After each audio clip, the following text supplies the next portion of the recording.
FC Barcelona women's striker Asistat Oshoala leads Super Falcons teammates Chia-maka Nna-dozie and Uchenna Kanu in the shortlist for the 2019 African Women's Player of the Year award. The 25-year-old is aiming to win the prize for a record equaling fourth time. CGTN's Deji Badmus brings us more. All three Nigerian nominees have had a fantastic year of football. Asistat Oshoala not only led the Super Falcons to a place in the knockout stages of the 2019 FIFA Women's World Cup, a first in 20 years for the Nigeria female team, she also became the first African to score in the finals of the 2019 Women's Champions League with her Spanish side Barcelona Femenil. Chia-maka Nna-dozie, on her part, made it to the World Cup with the Super Falcons and became the youngest goalkeeper to keep a clean sheet in the tournament. She also helped the Falconers to a gold medal at the 2019 African Games in Morocco, saving 3 penalties in the shootout against Cameroon. As for Uchenna, she scored 10 goals in the WAFU Zone B Women's Cup and featured prominently in all the games for Nigeria at the World Cup in France. Despite the trio's stellar performance individually, many think they will face very stiff competition from nominees of other countries. Some years back, any Nigerian, even if you line up 50 other African players and just one Nigerian women player, you are sure that that one will win. Just like Asistat had won it 3 times, 2014, 2016, 2017, before losing it last year.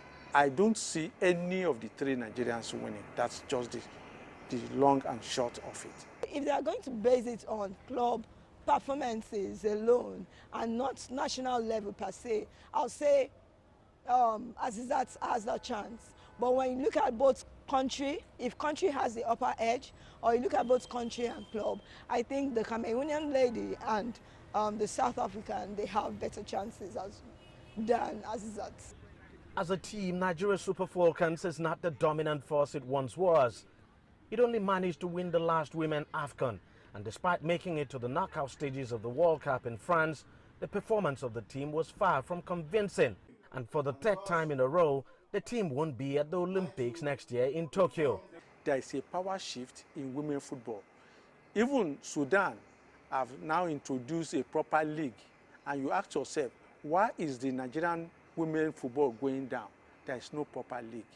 What we have is just we don't have up to half a dozen of functional women football teams in Nigeria.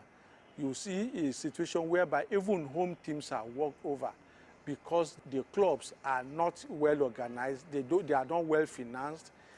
Until we sit down and decide to chart a new course for women football in Nigeria, a time will come when the entire continent will leave us where we were.